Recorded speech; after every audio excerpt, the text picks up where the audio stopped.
Xin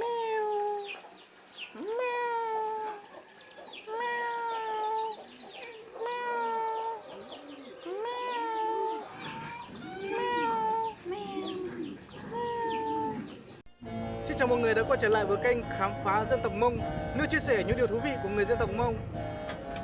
Nhớ rong ít trồng trái cho lên cho tu rong xia nu nó nên khi trò cá lồng cầu cũ thảo trong YouTube khám phá dân tộc Mông. Tờ no bé hiểu cho tờ cho giả chữ sĩ hảo bếp Mông luôn nanh.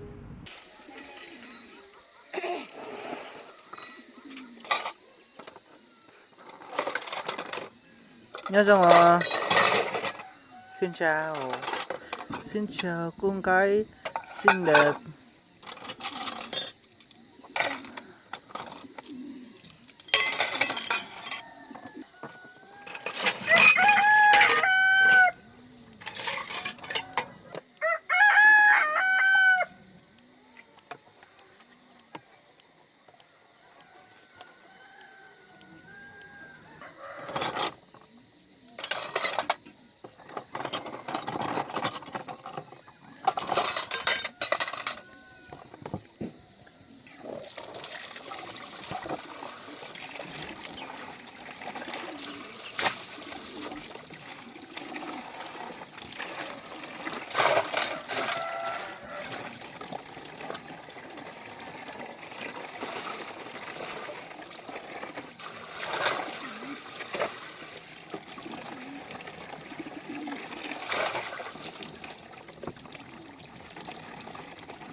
Đang rửa đống bát của ngày hôm qua.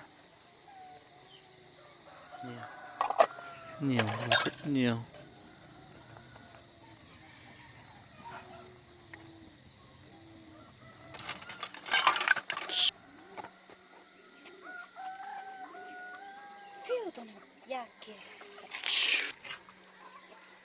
Đã xong. Yeah.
Chấm lên nó sao? Chụp lên lôi con hả? Lo chuyện bên châu bắt.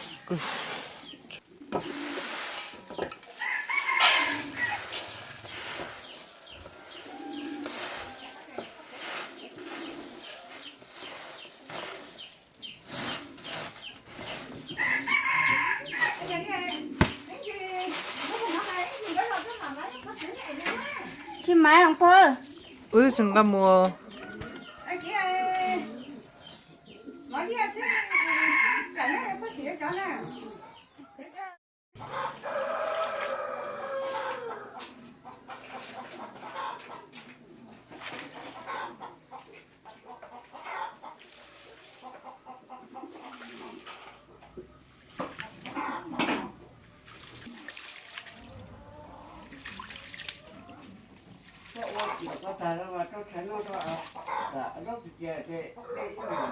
À.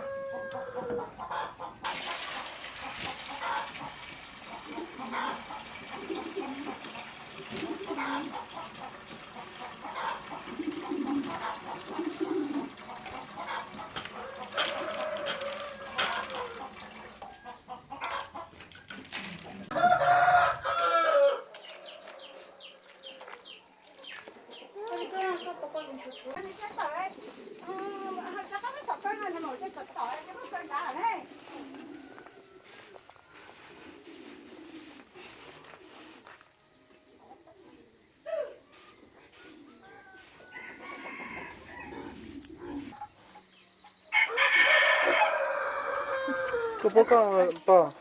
그 볶아 뭐. 어. 어.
Chị Ua. chị Ua bơ. Chị Ua bơ. Chị Ua bơ. chị Ua.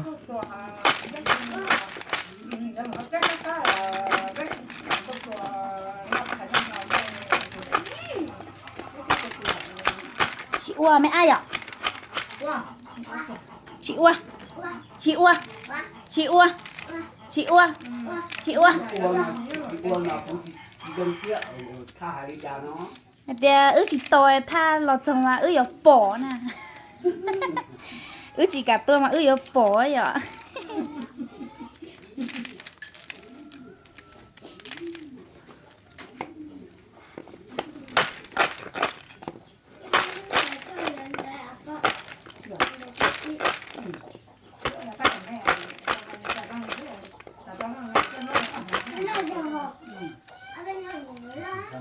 Bên nó có chuyện lo giờ có lúc chơi là ở đây chỉ cho con hà này ạ thì giờ cho đi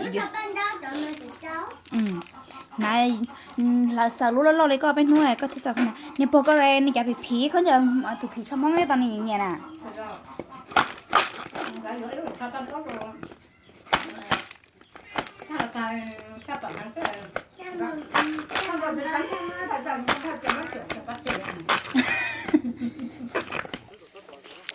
Hello, chào mọi người. Bây giờ chúng ta đang đi đánh cá. Ăn mai 50-50 á thì là Đây là sư phụ đánh cá. sư phụ đánh cá, sư phụ lần đầu đánh cá. Bây giờ chúng ta xem thế nào. Sư phụ của chúng ta đánh nó thành công hay? Cái tề mù mà tao khó nó có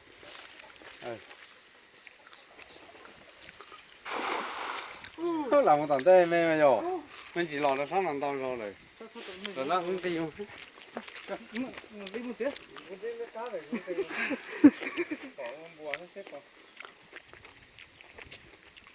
Ui, con bùa thế trời ơi, ăn thì cũng no chứ. Ui, gì mà Ô, to bé từ số.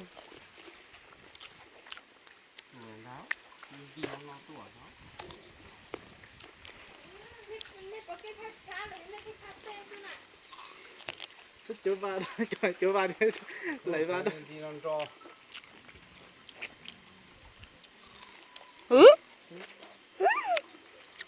Sẽ phát chết là chuyện một trò là không đều tỏi em và hái á. Tỏi thêm một cái sao. xuống đất rồi.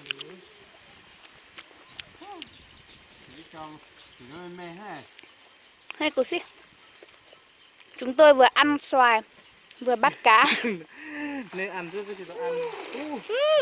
không được đá cười đi Ôi trời. Ui dồi ơi mọi người ơi, cá này. Cái bể nó nó cột trắng quá. muốn tao đi chụp kia thế cái này gì Ôi trời ơi. Đây. Nhiều thế này cơ đấy. Lên chị đá thêm rồi. Wow. Sao mà nó 30 thì không có cái đó. Sao mà nó cho con. Cô ăn cái luôn không thôi sao à? Cái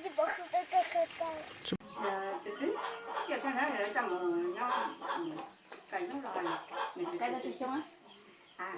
Đó, chồng. Nó này nhá. Nó mà thôi.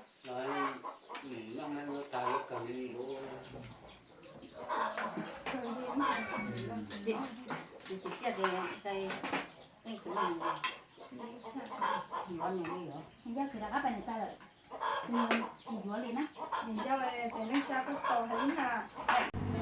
Bạn đang xem video tại kênh Khám phá dân tộc Mông. Nếu thấy hay đừng quên ấn nút like, chia sẻ và subscribe. Nếu thấy không hay đừng quên ấn nút không like bên cạnh để lại comment bên dưới để chúng ta hoàn thiện hơn và đem đến cho bạn những điều thú vị tuyệt vời nhất.